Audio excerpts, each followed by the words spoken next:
against too. So I'm going to go with Quillin Salkeld losing. I'm taking Nasrat Akparast by 29-28 decision. Quillin gets the first round. Nasrat gets the last two. We should be back with the next one. Alexander Rakic versus Azamat Murzakanov. I'm going with Alexander Rakic. Sad, I know. I don't know why I keep doing it, but I can't fucking help myself. I know Azamat Murzacanov's undefeated, but I've seen a lot of Azamat Murzakanov fights, and he catches these guys. And listen, he put away Alonzo Menifield by TKO, but it's worrying a bit beforehand, but then he puts him away by TKO.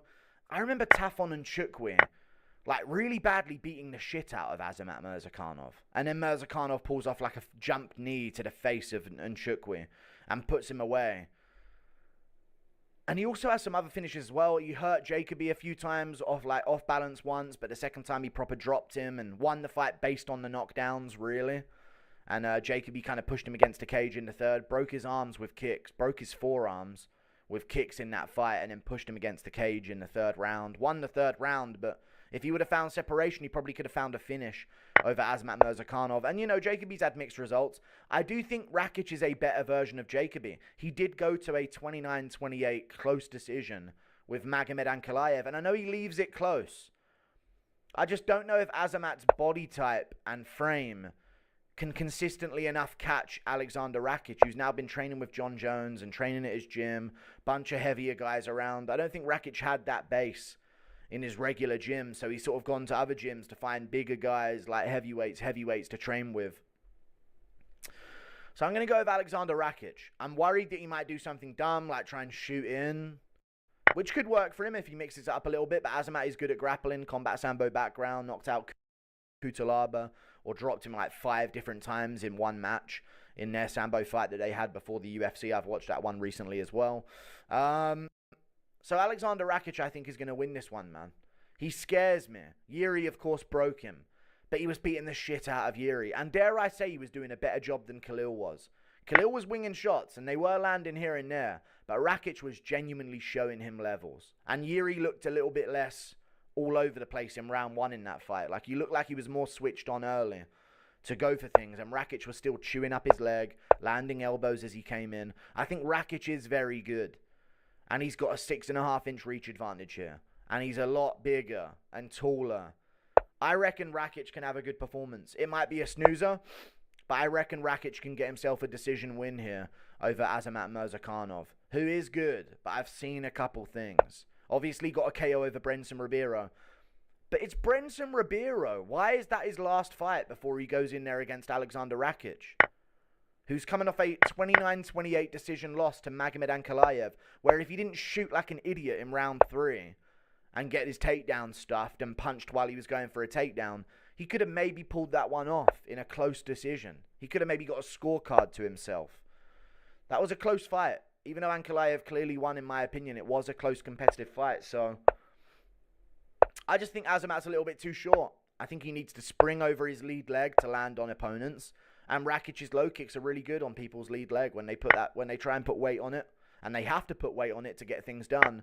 Rakic typically chews that up, and I think he's going to chew up Azamat's lead leg, mix in some shots at range, make it pretty messy, make it pretty slow, maybe shoot in a takedown and mix things up.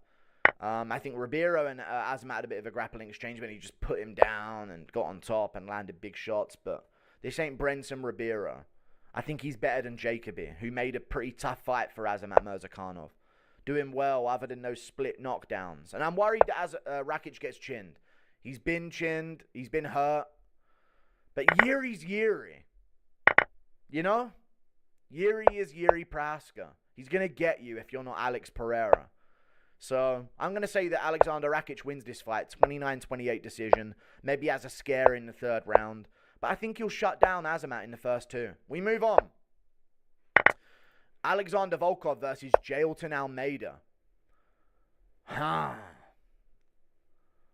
think I'm going to go with Alexander Volkov. I might have a bad night of picks. Even though the last card was all underdogs coming up big, I still went positive. I just feel like I'm going a bit against the grain here on this card for some reason. I'm going with Alexander Volkov over Jailton Almeida. I was worried for a moment that maybe Jailton could make quick work of Alexander Volkov. And he probably has a chance to do so. I just don't think he'll make quick work of him. I don't think this is going to be a first round win for Jailton. Easy, he dominates Volkov. Oh my god, what's anyone ever going to do about Jailton Almeida? Because we've seen against Derek Lewis, he doesn't have that many options on the ground if he can't get you back. Even against Sergey Spivak, he nearly got TKO'd on the ground in that fight. They were scrambling back and forth. Spivak got top position. Jailton was landing shots when he was on top. Then Spivak started landing some big ground and pound shots on top. Then Almeida reversed position, got to the back, landed some ground and pound. They stopped it. Spivak couldn't really move out of the position. I don't think he can pin Volkov in one place. So I see a lot of like the Blade stuff, who does have good fundamental takedown defense, as Volkov has developed over his career. Plus, he's massive. Very tricky to beat. Coming off one of the best performances he's ever had, where he beat Cyril Gane. Straight up beat Cyril Gane in their fight. Grappled offensively against him. Got taken down, but it's Gane. You're not expecting it. Got taken down. Got back up. Grappled offensively against him. Got him down. Kept him down in moments. Hurt him on the feet.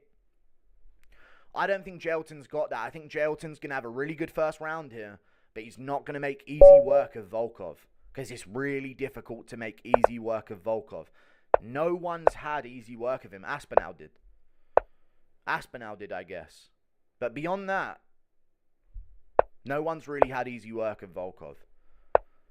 Is Almeida Aspinall level? I don't think he is. I think he's just a tad behind, which makes this a little bit more interesting because it's going to get competitive. They're going to trade shots. Volkov's going to land shots. Volkov's going to land punches as he's on a single leg and mix it up in that way, then end up against the cage, getting back up, couple elbows to the side of the head maybe, separate. Volkov is good at takedown defense. And that's something that not a lot of these heavyweights are. Spivak has some decent scrambles, but at the end of the day, he's a fat, unathletic slob. Volkov is not. He's a giant. He's lean. He's in good shape. He's in better shape than this version that we're seeing here of him. I feel like he's been getting in better and better shape as his career has gone on. I could see him hurting Jailton to the body with a teep or a kick in round 2 or 3. I could see this getting scrappy, Jailton having a bit of heavy breathing, swinging heavy to try and get Volkov's respect on the feet, shooting a lot for not a lot of reward, and maybe slowing down in round 2 and 3 where Volkov's teeping him to the body and landing jabs and walking him down a bit. I can see Volkov finishing this late in the second round or in the third round. I think we see an Alexander Volkov TKO, and he's an underdog as well, so I'm taking quite a few of them this card, even though the logic would be we just had loads of underdogs, don't do it again. I'm taking quite a few of them. I'm going to go with Alexander Volkov, late rounds finish against Jailton Almeida, and if Jailton makes easy work of him and gets him out of there in 1, I'll be incredibly, incredibly impressed.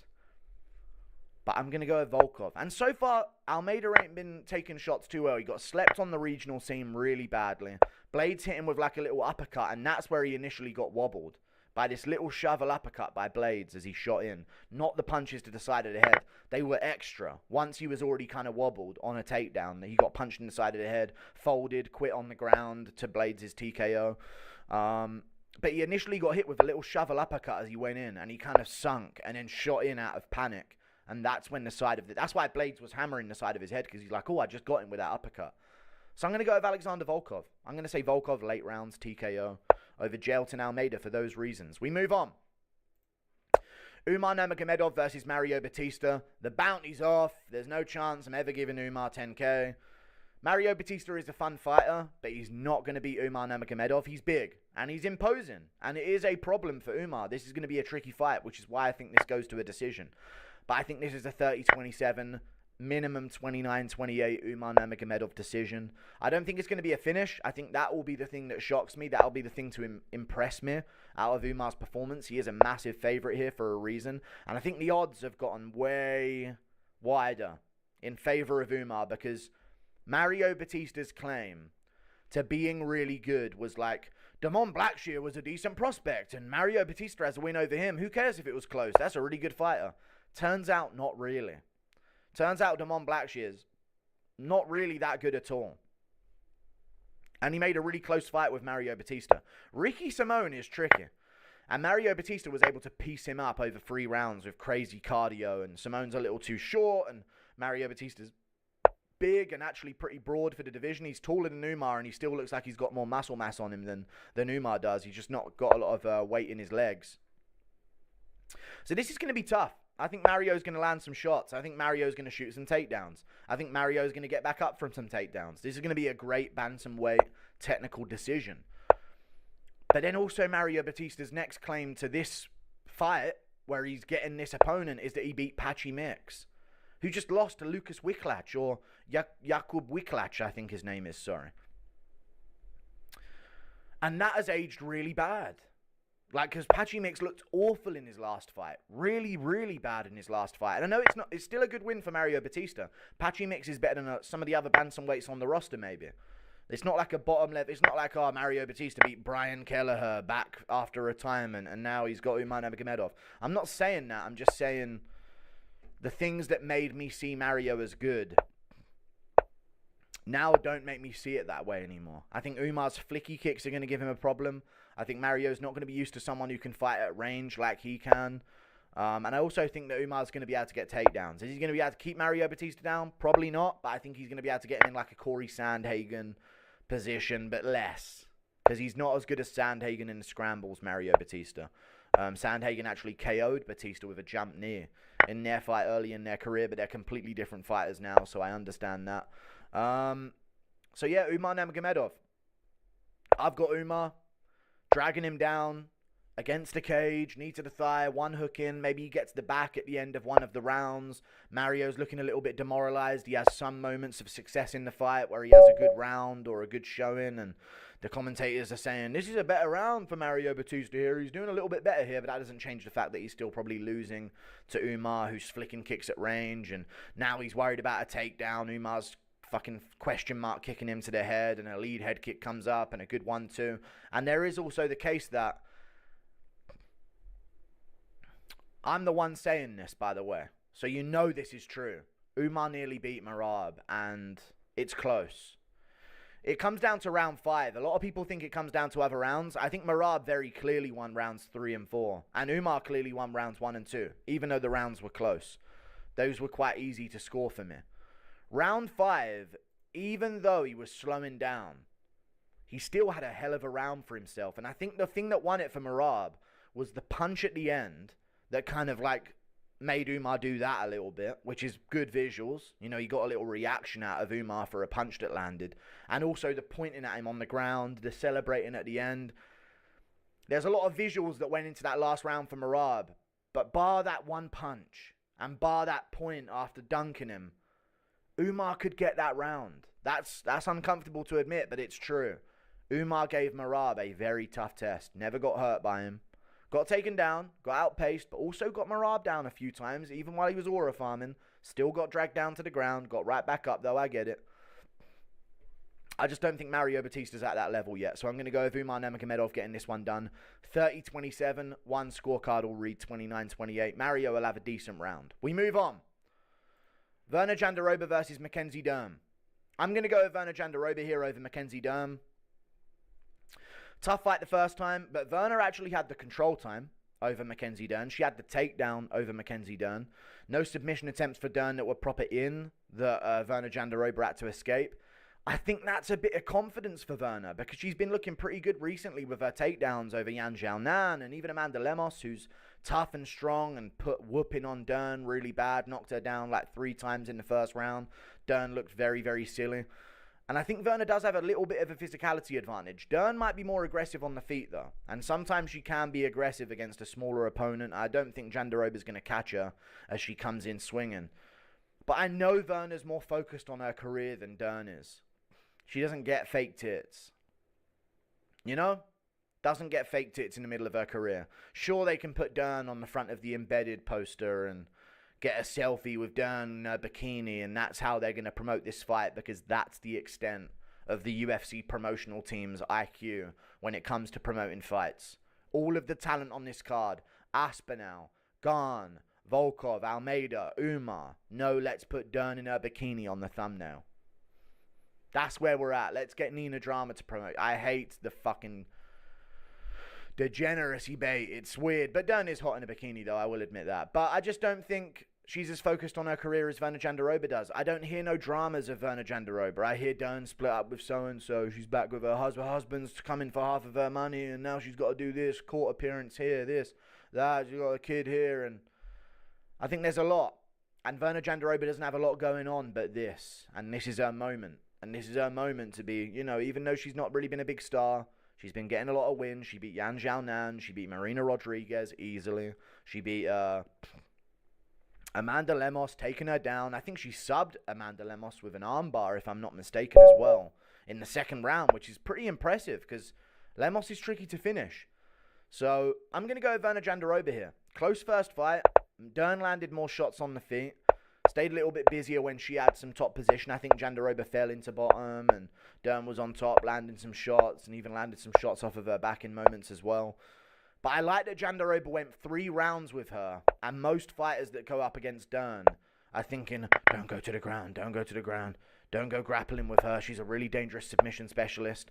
Whereas Verna Jandiroba was in Dern's guard and had control. Half a round of control, to mention.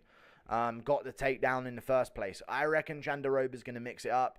This is going to be a low-paced fight. It's going to be a shit-looking fight. But I think Jandiroba's going to be able to drag her around a little bit. So I'm going to go with Verna Jandiroba getting this one done. She'll win it clearly, but it will be a split decision. That's my take. She'll win it 49-46. Close rounds here and there. She'll win it as the fight goes on, I also believe. And they'll give Dern a scorecard because it's pre-written. They don't want Jandiroba as champion. They want Dern as champion. It's the reason they've got her in the embedded thumbnail episode 1. People think she's hot. So therefore, the UFC wants her as champion because that's the way they promote women's MMA fighters. And I'm not complaining about that. There ain't much else to promote. Most of them are shit. But Jandiroba will beat Dern. Decision. People will hate it, but that will be the strawweight division. We move on. Tom Aspinall versus Cyril Gane. I'm worried. This will truly shatter me as a person. This is one of them. Okay? I will cry on stream. I will cry in the middle of making a video about John Jones's tweets if Cyril Gane is to somehow beat Tom. I had a dream.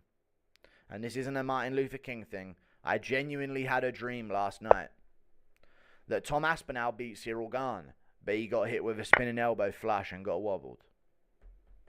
I'm being serious. I dreamt out the entire fight sequence. It was a 3-minute fight.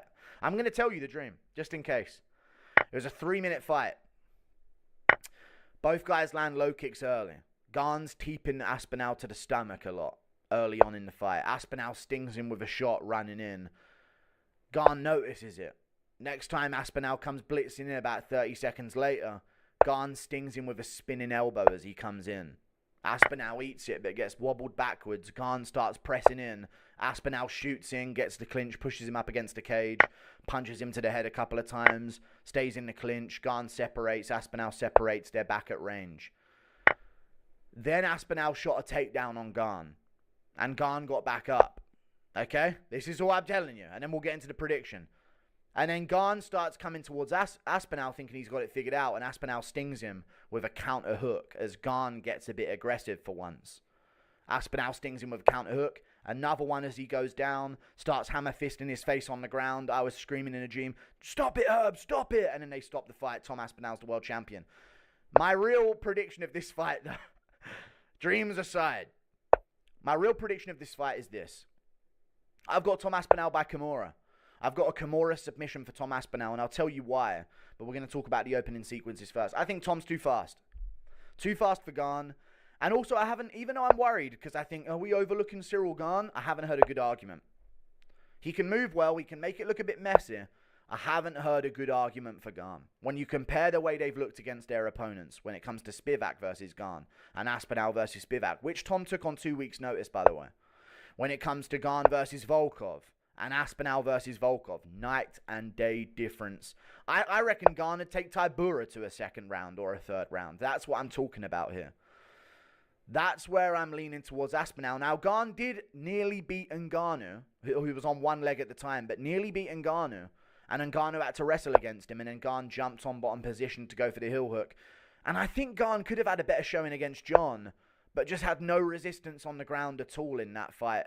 In any way, he never tried to buck out of it. He never tried to scramble. Never tried to, fight the choke. He just let it happen to him on the ground. which was really sad to see. I think he even span or went for a head kick, look low, head kick high. Gane overthinks things in high pressure situations and lowers himself on the occasion. I think he's better when he's under the radar. I think Aspinall would chin Rosenstruik in about 2 minutes and Gane took him 5 rounds. I think Aspinall would take down Tuivasa and sub him in a minute.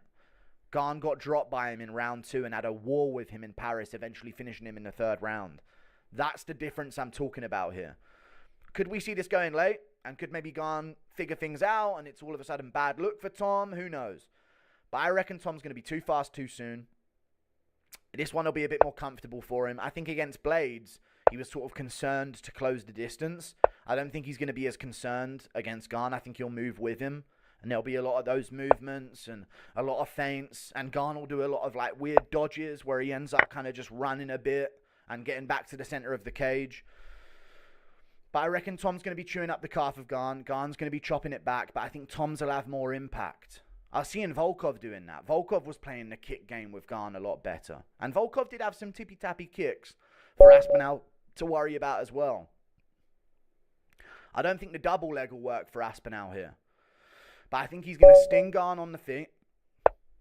He's going to make a point to do it. He's going to make a point to sting Gane with something on the feet. And I think he will. Tag him with a jab with his head on the outside of Gane's lead hand. Tag him with a left hook or a 1-2-3. And it's going to be like, oh my God, this guy's fast. And he stings Gane and Gane kind of shakes it off. Now he's sort of on the back foot. I reckon we could see a situation where Tom gets the body lock takedown. He got it against Volkov in their fight. He has good body lock takedowns. Normally you see him pick up people by their hips or get his hands together under the arse and scoop out beneath them and this type of stuff. But I think because they're going to clash, because I think Gane's going to try and get him coming in and Aspinall's going to be closing in like frequent bursts, I think we're going to see Aspinall anticipate that Gane's going to be on the back foot and he's going to be waiting for Tom to rush in.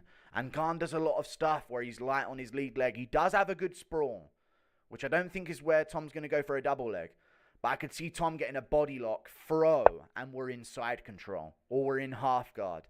And from there, I think that's where we see a Kimura. Don't think it'll be a straight arm lock, even though he does have an arm lock. I think it'll be a Kimura on Gane. He'll land some shots, get maybe a crucifix type position, elbows, punches, maybe like 3-4 minute fight I'm thinking of here, 2-3 minutes. It's not going to be quick. Well, for Tom, it's not going to be quick. I think it'll be 3 or 4 minutes. So that's a long time for a Tom Aspinall fight, guys, which is crazy to say out loud. But I reckon he gets the body lock takedown on Gane. And I think that's where he can get Gane. If Gane's all floaty and trying to keep his hands wide and keep the range and pepper with kicks, and Aspinall closes in, body lock, fucking Polish throw. No pun intended. Polish throw over the top and step right through like he did to Volkov, but they were a little bit against the cage. I think that's what Tom's takedown's going to be here. And he'll land in side control. And that's where it's going to be problems for Gane because I watched Volkov take him down twice. And control him pretty well as well. And rock him on the feet. Spinning back fist landed for Volkov. Wobbled Gane. Stung him with shots throughout that fight as well. It was very close. I don't think it was a brutal robbery. But it was clear Volkov. So I'm using that in a way to say that Volkov beats Almeida, but I'm also using it in a way to say that Tom's going to beat Gane here because I think he's that many levels above. And I think there's a reason these guys don't want to fight him due to this different speed. Gane could land a bunch of shots on Tom in this fight. He's not going to get slept early. Don't jinx it. But if Tom lands a couple, Gane slept early. And I think he'll notice that early. Even if he doesn't get slept, he'll feel that shot and go, oh God. And that's where the takedowns are going to happen. Even in Gane, who's shooting in on one leg and just picking him up and dunking him and controlling him for the whole round. I think Aspinall does that with a submission 3 or 4 minutes into the first round. Or a crucifix, elbows, I could see that as well. There's intricacies to Tom's ground game. And I think that's what he's been working with Craig Jones. I think we see something slick. A Kimura from top position, bent around the back of Cyril Gane, starts posting one leg up. I think Tom Aspinall gets a Kimura submission 3 minutes into round 1. Like and subscribe. Thank you for watching. Toodle pip. I'll see you later. And this is a risky one, man. This is everything to me. This will change my mood. I've been really happy recently, okay? Things have been going good for me. Alright, guys? Things are changing. I'm getting healthier in my mind. And it hasn't happened a lot in my life, okay? So this is like a big... I'm seeing through the bushes now, and I can see the happiness ahead of me. I need this, okay? Or this will throw me back. Years of work on my mental fortitude, okay? I may need to see a therapist and talk to him. And then John's just tweeting about it, but he ducked him. I might end up in that situation. Okay? This isn't a joke. I'm making videos out of it, don't get me wrong. If Jones is tweeting about this, see, that's what it's like. A lot of you guys think it's easy to be champion, but God, it's not easy to defend it so many times. Tom's gonna get him, guys. Promise. Tom's gonna get him. Tom's gonna put him away. It's gonna be nice and easy. That's mainly because I keep seeing people say, are we overlooking Cyril Gane? Not seeing a good argument for like how he wins. Does he drag him into the later rounds? And if he does, I don't think Tom's got like way less power in round 2 than he does in round 1. Maybe round 3, 4, 5. But that's a lot of time to not get stung by Tom. And he got dropped by Tuivasa in round 2. Wading in. Bang. Big overhand. Gane's down really badly. I got Tom Aspinall getting this one done. Like and subscribe. Thank you for watching. Toodle pip. I'll see you later. Goodbye.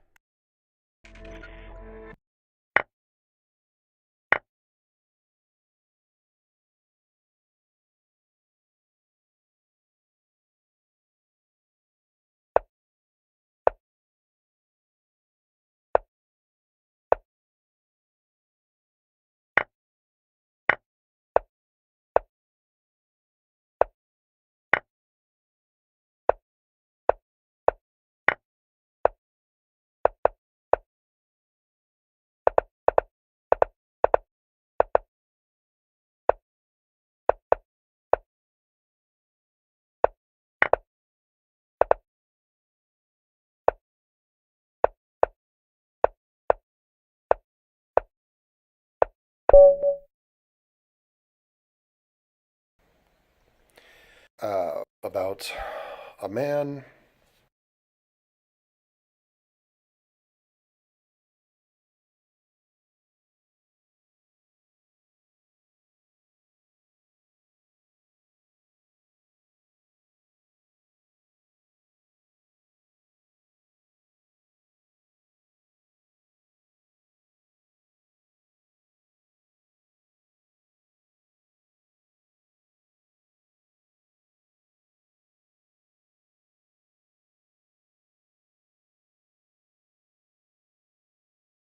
We're Rage Against the Machine from Los Angeles.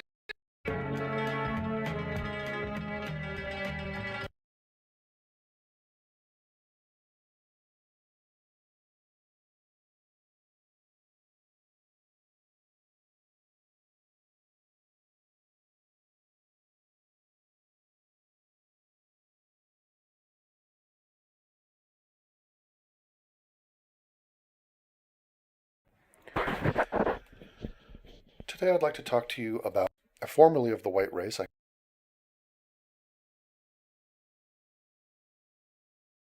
Today I'd like to talk to you about, today I'd like to talk to you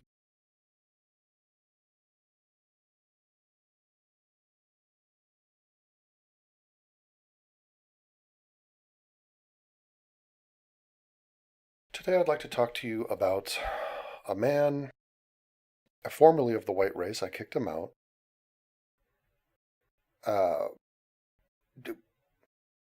Once he went black, he never went back. His name is Jeffrey Dahmer. It's funny that he was never really accused of racism, even though he killed a lot of blacks. A lot of blacks. But I guess he had sex with them first, so it kind of takes the sting off the murder. Not really. It really doesn't. Jeffrey Dahmer. And by the way, we're not really here to talk about Jeffrey Dahmer. We're here to do a humble brag about myself.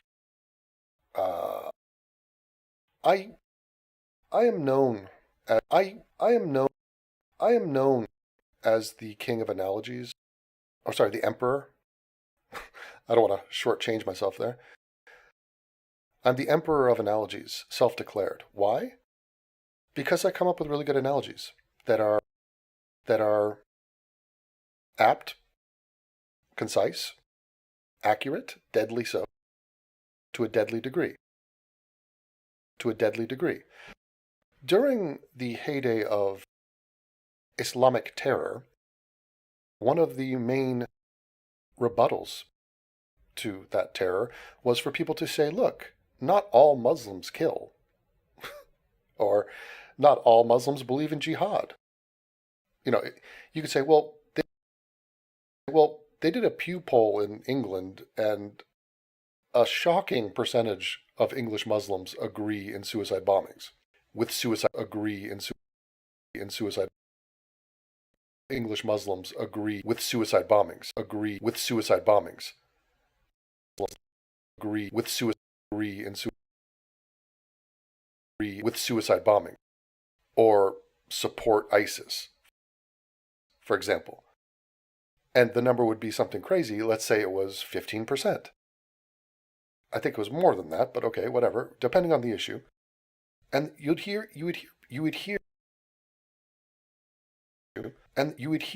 regressives and people who are weak of character say, well, the vast majority of them don't. Ben Affleck will say, most Muslims just want to make sandwiches and raise their families. And they're not terrorists. They're not terrorists. So we would hear this brand of attempting to wish away the problem and focus on the non-problem so many times that I wanted to highlight precisely how absurd it is to focus on the thing we're not talking about, which is, the 1,000 black dentists or the 1,000 Muslim dentists. Actually, some of the Muslim dentists are a problem. The one from the Adnan Syed story, his mentor at the mosque, he was drugging people in his dental office, men, and fucking their face. So that was a bad analogy. But see, that's why I wouldn't give that analogy, because I'm the emperor. But anyway, I gave an analogy back in 2014 on a video of me reacting to The View, reacting to Ben Affleck. Reacting to Ben Affleck.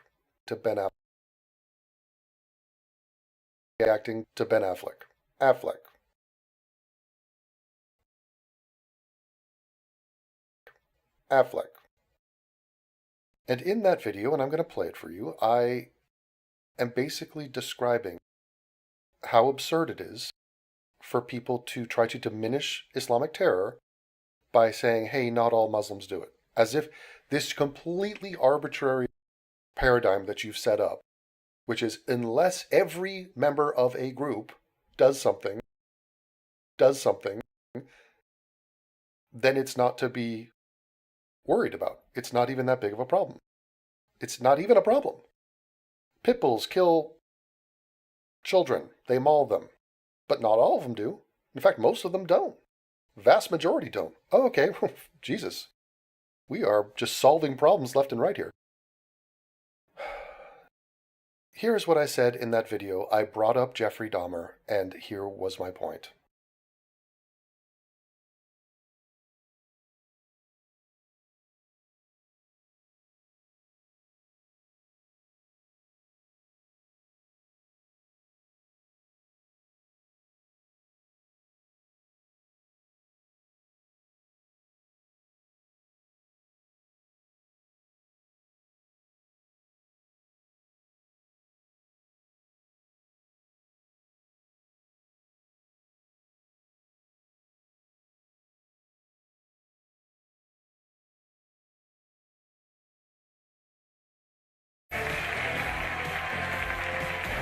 So apparently, the Ben Affleck Belmar blow-up has been a... I'm not mentioning the albino population of liberals.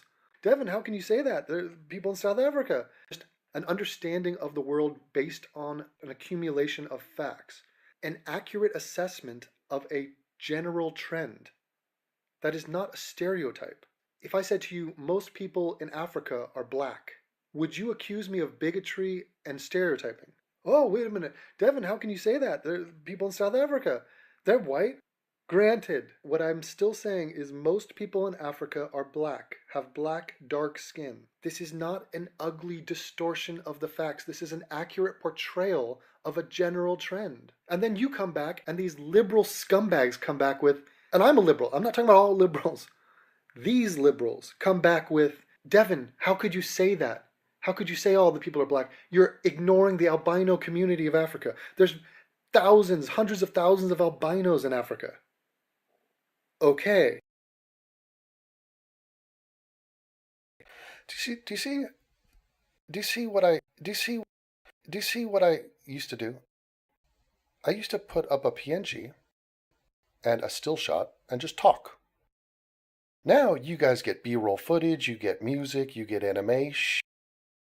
It's unbelievable. You're spoiled, and you don't even know it.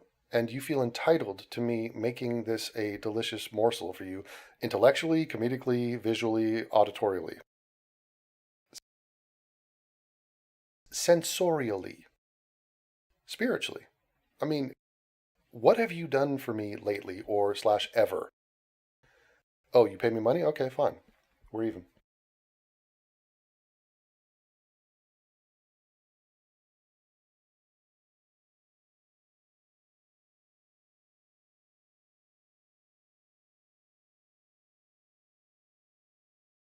That does not take away from the truth of the fact that most people in Africa have dark skin.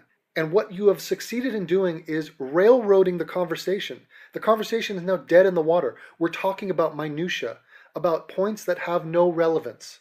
So my not mentioning the albino population of Africa has no relevance to the point that most Africans have dark skin. Just like when the topic comes to Islam and their terrible ideas and their terrible behaviors based on those ideas, it is not helping the situation to say, but there are some people that don't have those ideas.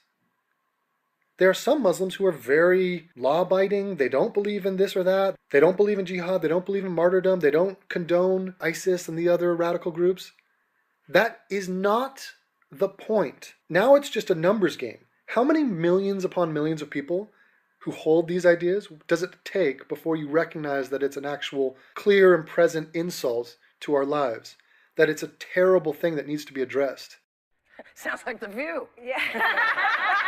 Or at least what they always said we were like. You know what I loved is I loved how you could see him fuming and building up, and he was just turning bright red. Here's a little analogy for you to maybe grasp this. Let's talk about Jeffrey Dahmer. Jeffrey Dahmer, the serial killer, killed dozens of people. Okay, I'm not sure the exact amount. Now, I say Jeffrey Dahmer is a terrible person. What he did was awful. It's reprehensible. I am deeply offended by his actions, and I condemn them. Now you come back with, hey, whoa. Why are you painting him with such a broad brush? You're stereotyping Jeffrey Dahmer. Okay, he killed 17 guys. Yeah, he ate some of them. Okay, that's bad. But look, Jeffrey Dahmer lived a long life. Let's look at every day of his life. Out of all the days of Jeffrey Dahmer's life, how many days did he actually kill somebody? Very few. Very few days.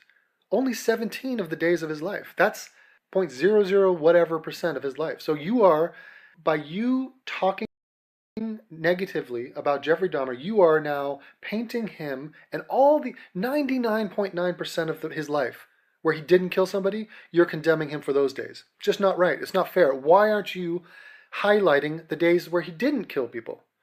What about those days? And this example doesn't even do justice to Islam. This is suggesting that the only people within the Muslim world that we need to be worried about is 0.1%. And it's not even remotely like that. Like what Sam Harris was saying was that 20% of the Muslim world makes up the radical jihadists who are hell-bent on Islam taking over the world, and then the Islamists.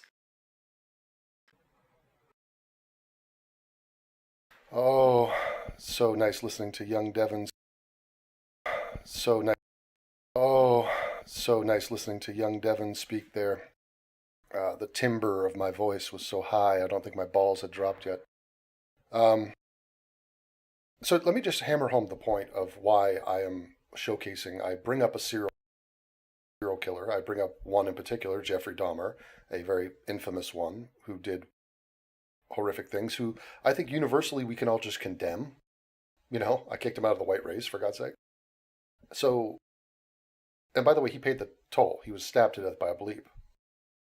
So he burned the coal, and he paid the toll in a roundabout way. I bring up Dahmer because it is such an absurdly obvious thing that this is a fucked up man. A man who is evil, a man whose evil cannot be ignored, should not be ignored, and to dismiss it or try to hide from the fact that he killed 17 people would be just like a ridiculous, literally the most ridiculous stance you could possibly take on assessing that man, his track record, and his moral behavior. So he is a multiple-time murderer, what we call a serial killer. And for you to bring up the days he didn't murder is a remarkably pathetic statement that does not hold water. It does not stand up to scrutiny. To even say it out loud is an absurdity. Okay, it reminds me of Chris Rock. Niggas be taking credit for shit they supposed to do. So, oh, you didn't kill someone today? Nigga used to post someone today? Nigga you're supposed to not kill someone today. The fuck? The point is you killed 17 people. That is the goddamn story. So talk about the problem and don't talk about the non-problem. And if someone brings up a problem, do not whataboutism your ass into being like, look over here, there's non-problems over there. It's easier to solve a non-problem in the other person's mind than to address a problem that they're uncomfortable with and have no power to stop or control.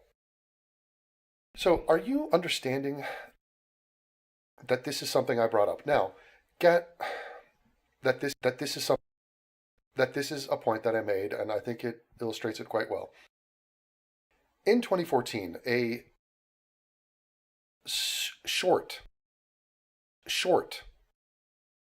soccer-loving Lebanese Jew, the uncle of Ariel Helwani, a man by the name of Gad Saad. He is a professor. I believe he's in Quebec. Professor. I believe he's a professor. I believe he's in. I believe he's professor. I believe he's in. Professor. I believe he's in Quebec or Montreal, whatever. He watched my videos. He liked my take on the regressive left. He used the word that I helped to popularize, the regressives, which was a play on them calling themselves progressive, which they are very much not. What they represent is not progress, it's regress. But I digest.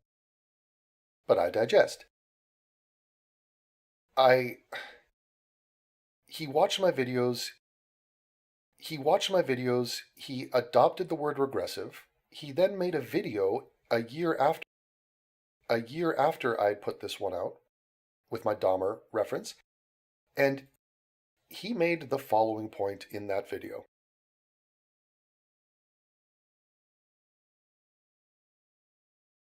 Hi everybody, this is Gad Sad for the Sad Truth. Regressives have an uncanny ability to use shoddy, if not duplicitous, reasoning and poorly conceived stats to arrive at whichever rosy picture they'd like to arrive to. So for example, if one is having a discussion regarding whether an ideology is peaceful and whether it preaches brotherly love or the contrary of that, they usually will point to some time period where supposedly everybody under that ideology held hands and sang Imagine by John Lennon and so on, which of course that supposed rosy period is not pluralistic and brotherly in the way that we would understand it in the West. But that notwithstanding, that type of logic is perfectly analogous to to the following example that I'm about to offer you, and I call this the Jeffrey Dahmer regressive logic. So here it goes. So for example, if you look at Jeffrey Dahmer, the serial killer who was born in 1960, he died at the age of 34 when he was beaten by a fellow inmate. His first murder was at the age of 18, so when he was officially an adult. And so he lived, he was, by the way, convicted of the murder of 17 young men. So remember that number 17. Now, if we look at the number of days that he was alive from his birthday when he was 18, I think it was May 21st, 1960. I checked that on Wikipedia. All the way until the day that he was killed, I think it's November 28th, 1994. I'm going on memory here. He lived roughly 16 and a half years, both in and out of prisons. So basically, he was alive for 6,027 days as an adult. Now, on 17 of those days, he committed a murder. Now, I'm assuming that on none of the murders, multiple murders did not happen on the same day. So let's, for the sake of this conversation, assume, which I think is a correct assumption, that each of the murders happened on separate days. That means that on 17 of the 6,027 days, he committed a murder, which comes out to 0.28% of all days that he was alive as an adult, which means that on 99.72% of days that he was alive, he did not commit psychopathic, I think cannibalistic, serial murders. 99.72% of the days he was just a lovely guy walking around not committing murders just like the rest of us. So when you put it in, under that lens, you know, Jeffrey Miller is actually quite a nice guy. 99.72% of the days.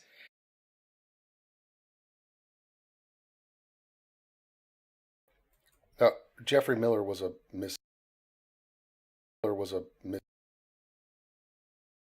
him just messing up. Jeffrey Miller was him just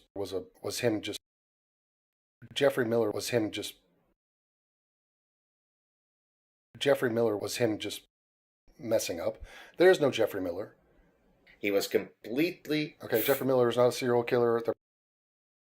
Jeffrey Miller is not a serial killer. There probably are Jeffrey Millers out there, and I don't want to besmirch their name, their good name. Getz had made this video, and in the description of this video,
he claimed that he came up with this independent of me. Now, someone had brought to his attention, hey, the atheist Rue guy has said this. He said this a year ago. We know you watch his videos. You're clearly borrowing this from the atheist Rue. And he's like, no, we independently both came up with this, but kudos to him for, great minds think alike type of a thing. Which I find to be, weird. He might, like, the best case scenario, he's not aware that he heard me say this.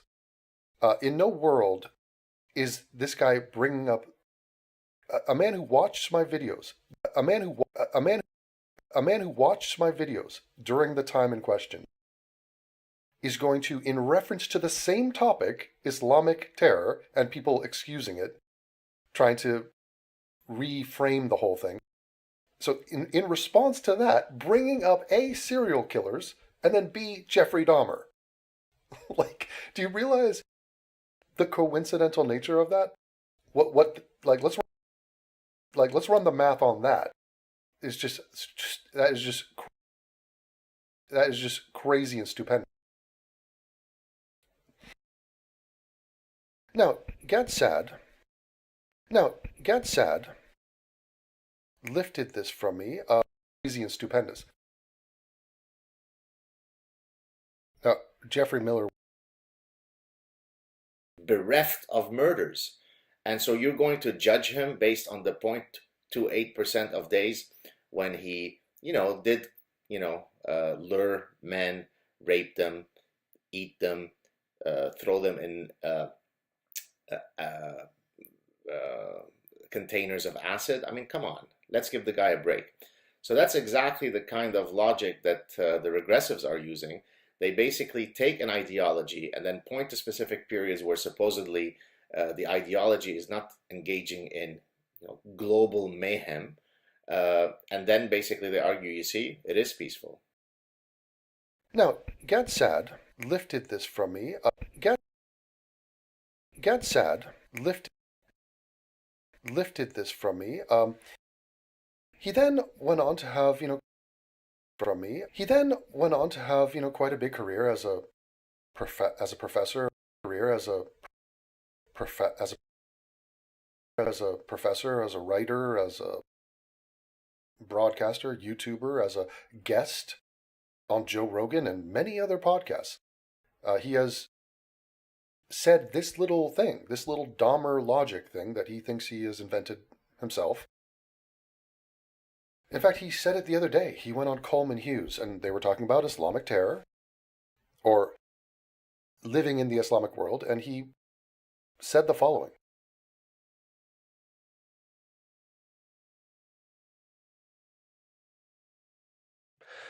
Welcome to another episode of Conversations with where we all identity from Islamic society.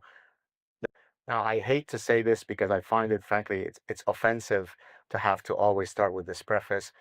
I know more Muslim people than most people will ever meet.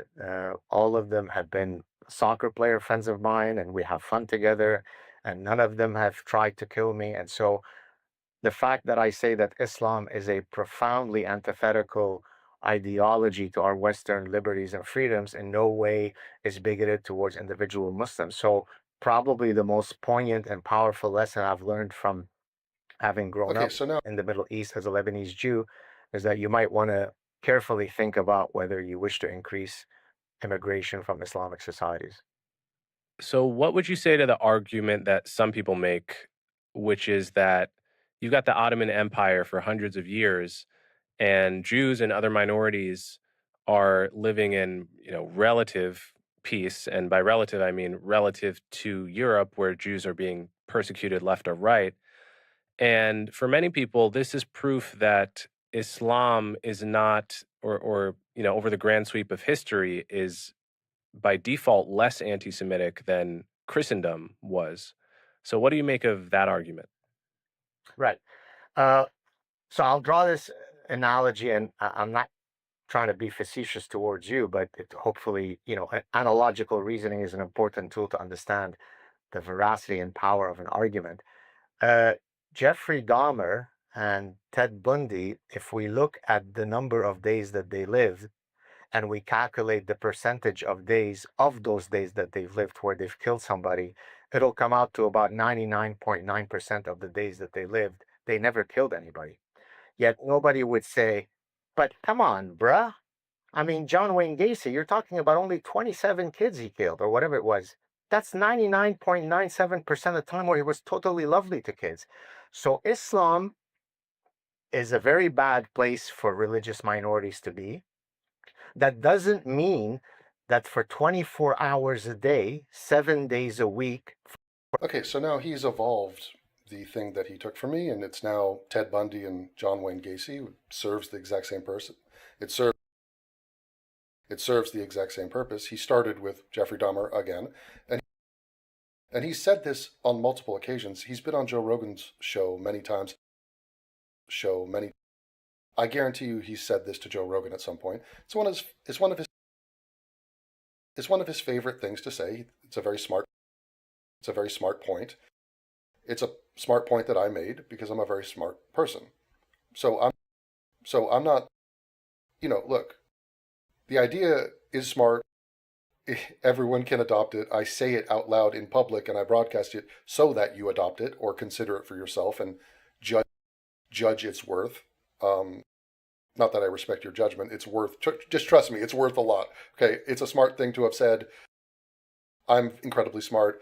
I'm taller than Gad Sad. I have a bigger dick than Gad. I have a bigger dick than Gad Sad. I have a bigger dick than Gad Sad.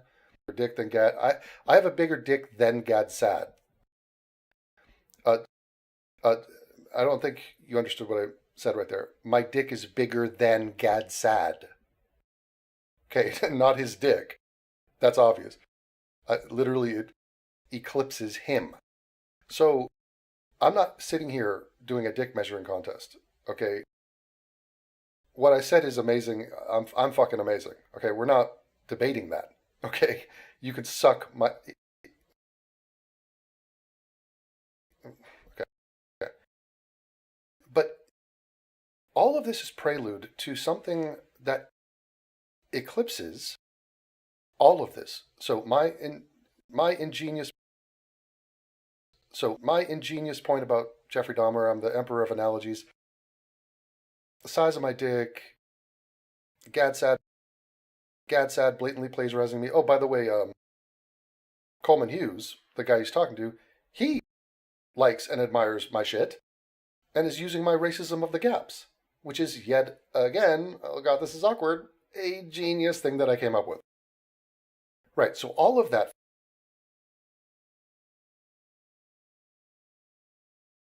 Welcome Coleman Hughes to the Glenn Show. Junior at Columbia University. An undergraduate at. Took me a little do for Among them I've read. That is 10. The average population in the average IQ in the taller population would be higher. We know that. That's uncontroversial to say. Where are all the articles and books about height and IQ?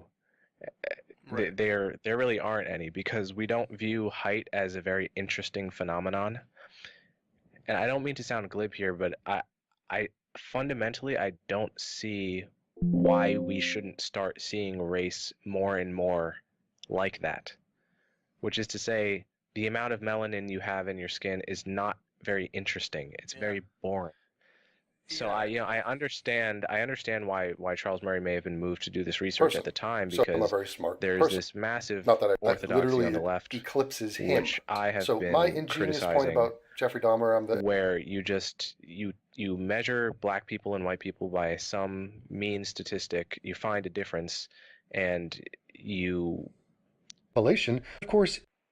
Turn on the television set. This is, by definition, a result of white oppression. Of course.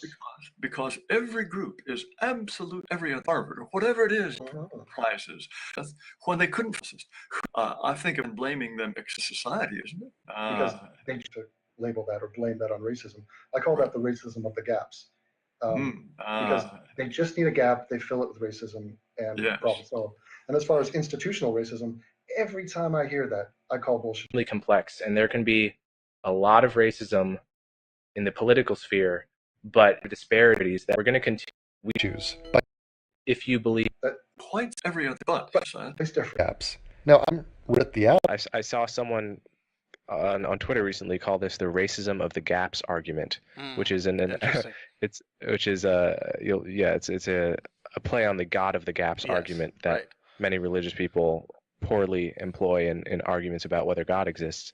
I'm going to start using that. I think it's very clever. Well, young Coleman, please do use it. Go buck wild with it. Be my guest. Now, let it be known, I am the originator of this idea, racism of the gaps. But check it out. I didn't split the atom.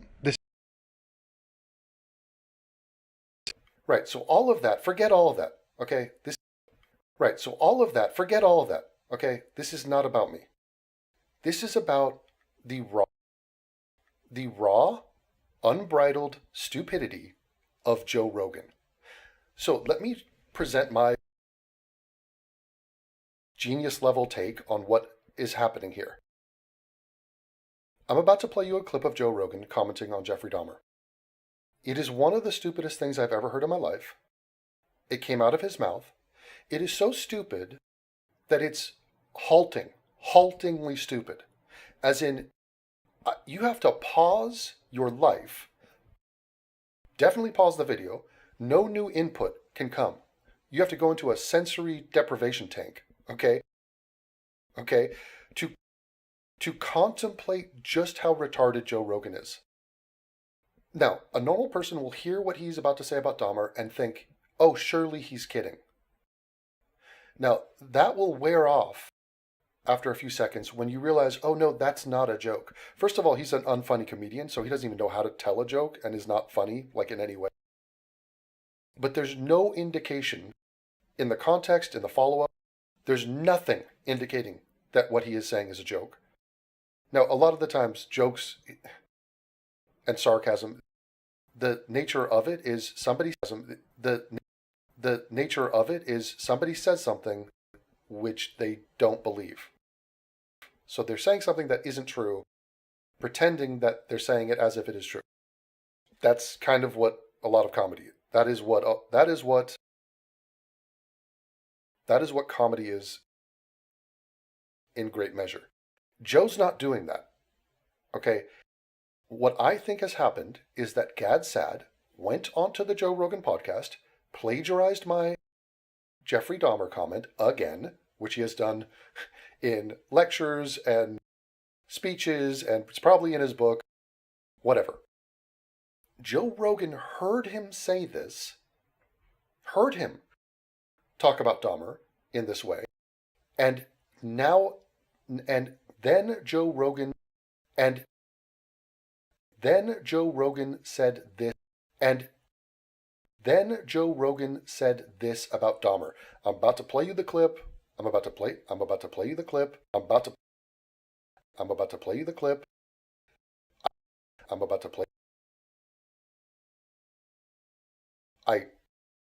don't know how to prepare you for this more. Here it is.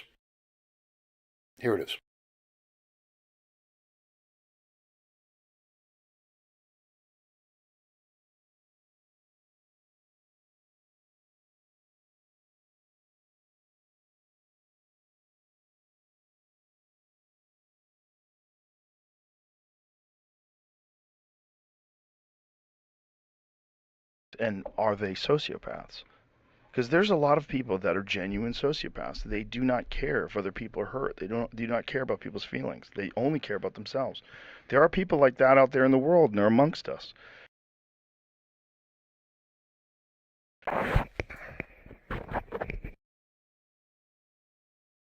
Yes, there are many sociopaths in the world. A sociopath, the way he's describing it, is just someone who doesn't care about hurting other people. I would venture to say most people are on some level, they're on the spectrum of sociopathy. Now, I don't know how clinical you want to get with that term. That term is basically used as you're a crazy person or you're a killer, a sociopath. So I don't think anyone's actually using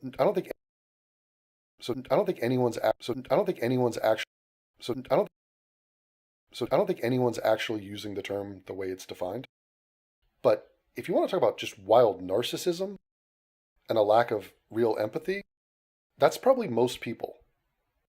Okay, so the idea of they live among us, yeah, of course. So the conversation is about just general sociopaths and people that don't care about hurting other people. Okay? What does his guest say?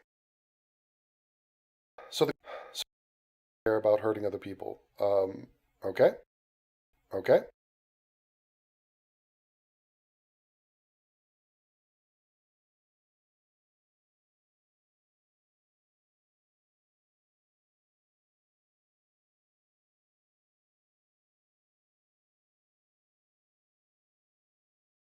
And I don't know what the number is. Right. I think it's like 1% or something Right. like that. Is it something like that, or is that schizophrenics? I think sociopaths is probably even higher than that. Like, and some of it has got to be because how you were treated when you were young. Some of it has got to be nurture. Yeah. But I wonder how much of it's nature. I wonder how much of it's your wires are. Just asking questions, man. Where did that coronavirus come from? Do vaccines even work? Did we land on the moon? I don't know. So, a very dull insight from Rogan saying sociopaths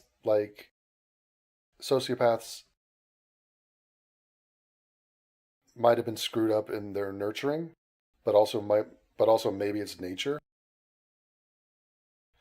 Maybe a little bit of both. Maybe a little bit of both. Probably. Fascinating.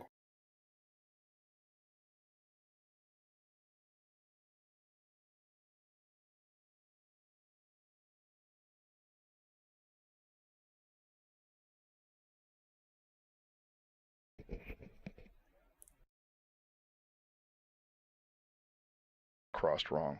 And you just don't give a fuck about other people. It's totally possible. I mean, you look at like Jeffrey Dahmer. His parents seemed to be normal. They didn't seem to abuse him. He Right. didn't have like some horrific childhood where he was, tortured. It's like, what makes a person like that? I don't fucking know, man. Okay, so now he cuts over to his guest. Okay, so now he cuts over to his guest, who is about to comment on the fact that discussing general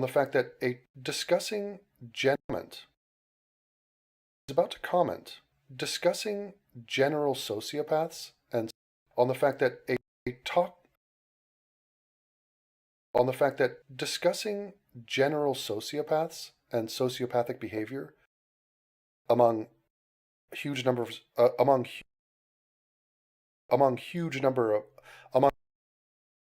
a large number of people in our society on a spectrum, that is one thing. You bringing up Jeffrey Dahmer is a rather extreme example of a sociopath. Okay, that's the point that this other guy's about to make. Now, in response to that point, Rogan says one of the stupidest things I've ever heard in my life. There's no other way to frame that.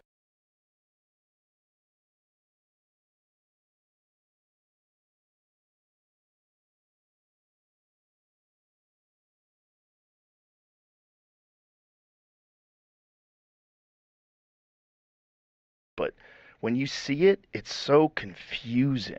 Like that Sackler guy in your show, it's like when you're watching him say what he says, like, how does a person like this exist? Right. Right. And, like obviously Dahmer is a fairly extreme example of. But is it? Because he only killed like 6 or 7 people. Right. I just mean but he really like put his hands on those people, Oh, he right? So that definitely did. the idea. Okay. I'm going to pause there. Okay. I'm going to pause there. I'm not going to comment. I'm not going to comment yet. I'm going, because I don't think you believe what you just heard. I don't think it makes sense in your brain. And you're missing something. You're gaslighting yourself right now, okay? Trust your instinct. We're going to play that back. And I'm going to let it run. And then I'm going to comment on it.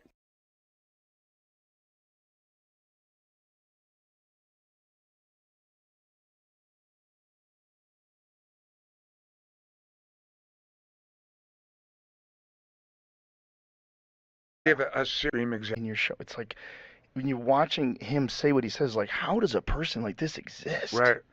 Right. And, like obviously Dahmer is a fairly extreme example of. But is it? Because he only killed like 6 or 7 people. Right. I just mean but he really like put his hands on those people, Oh, he right? So that definitely did. the idea of a serial. Okay. Joe Rogan. Okay. Joe Rogan. Where is your brain? What the fuck is happening right now? Okay, when you're talking about sociopaths, you brought up a serial killer. That's an extreme example of a sociopath. You bring up the serial killer Jeffrey Dahmer, to which Joe Rogan says with a straight face, not joking, not taken as a joke, there is no laughter, there is no indication it's a joke, but is it really an extreme example? Because he only killed 6 or 7 people. Now, dismiss the fact that he killed 17 people. That's okay, that's just him being ignorant or whatever. Let's assume let's assume he killed 6 or 7 people. It's not an extreme example of what? Is this a comparison to like the worst serial killers? We're not comparing him to the biggest mass murderers of all time, in which case he might have had a point. He just compared him to just a regular person, so non-serial killers, sociopaths, and then he brought up the point that Jeffrey Dahmer is not an extreme example of anything. Joe, he murdered 17 people. Ate some of them. I mean, so I think that he heard Gad Saad diminish Jeffrey Dahmer when the entire point of the analogy is that it would be crazy to minimize Jeffrey Dahmer and what he did. Joe whiffed on that part of the statement from Gad Saad, which is plagiarized from me, and instead just goes,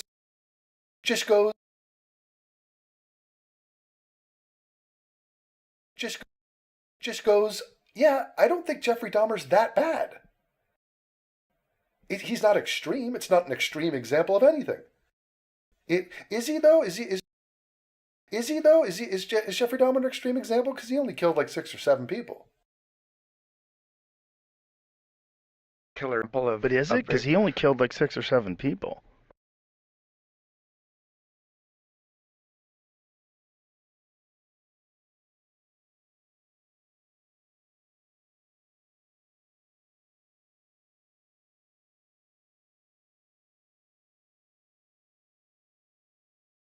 Okay, it was 17 people. Okay, it was 17 people, but had he killed 6 or 7 people, Joe, I think I'd venture to say that's pretty bad. I'd venture to say that's extreme. I would call him a mass murderer. I'd call him a serial killer. So in what fucking universe does it make any sense to diminish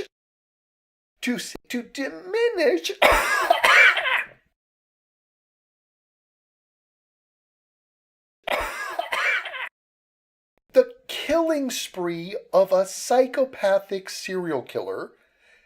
I mean, what damage have you done to your brain with whatever shit you are smoking, toking, shooting, popping pill? Like, what the fuck have you done to your brain? Yeah, Joe, great point. Jeffrey Dahmer isn't that extreme. He said only. Didn't he only kill 6 or 7 people?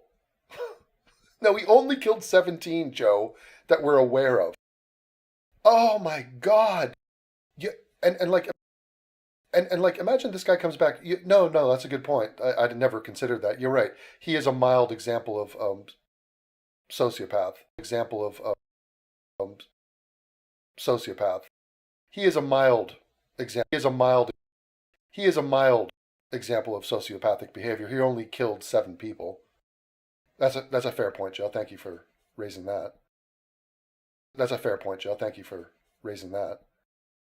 And there is no pushback, and he doesn't get called out for the bizarrely retarded statement he just made. And instead the guy goes on, well, he killed them up close and personal with his hands. So yeah, those 6 or 7 are kind of worse because they were brutal in nature, right?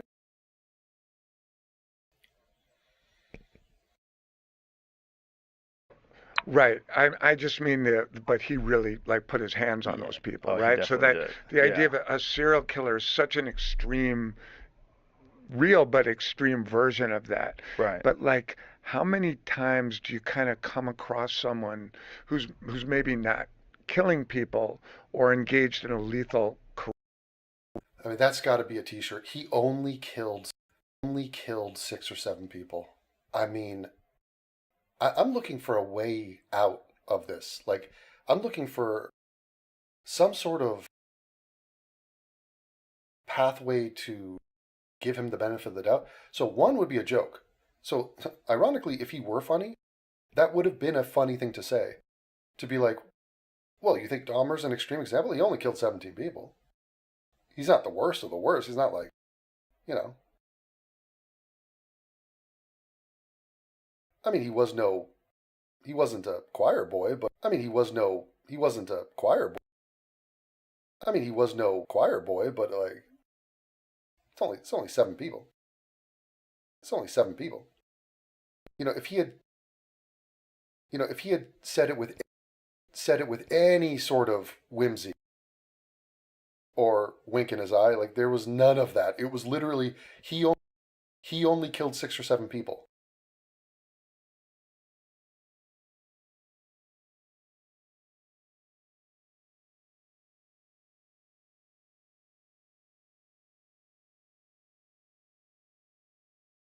So Joe Rogan doesn't think it's extreme for a man to be a serial killer who killed 6 or 7 people.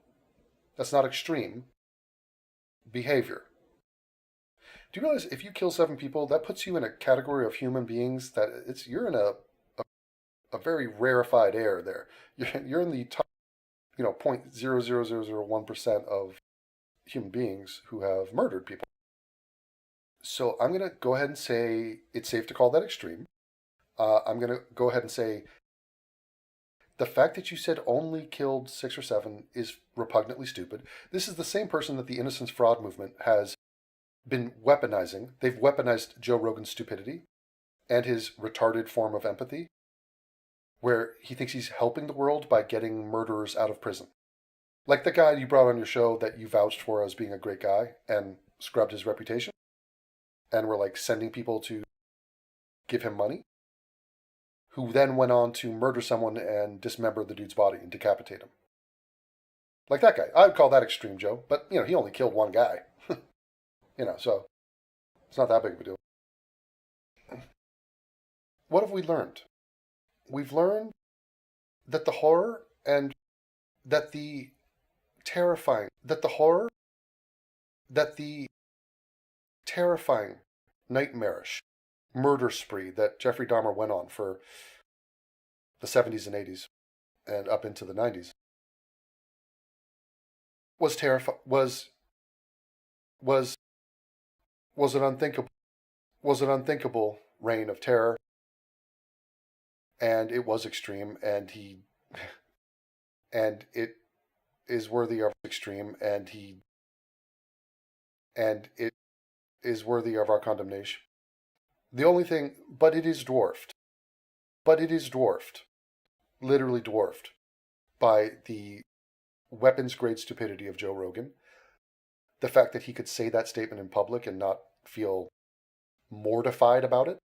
The fact that that is the person who is questioning us landing on the moon. And he is the one ascertaining the guilt and innocence of people who are obviously guilty, who are being brought to him by charlatans and grifters, and total and complete fucking scumbags. This man, total and complete fucking scumbags. This man, his brain is gravy. He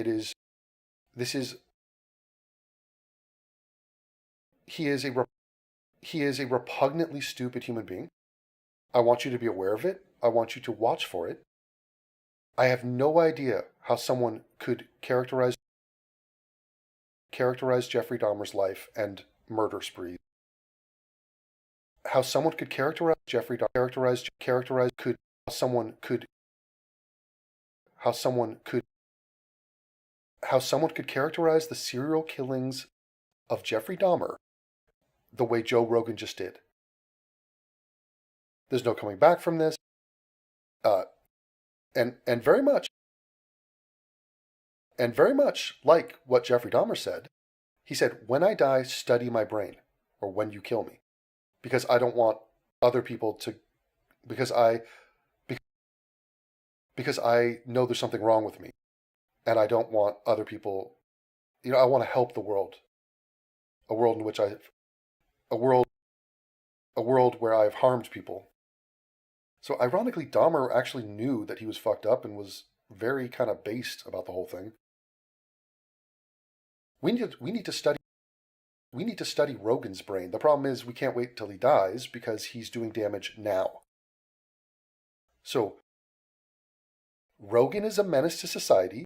He's one of the stupidest people on the planet, and I want you to be aware of it. Dahmer's dead and gone. He's not going to hurt anybody. Rogan will be, and is all the time. That's it for now. I hope you have a glorious day, and I'll talk to you soon.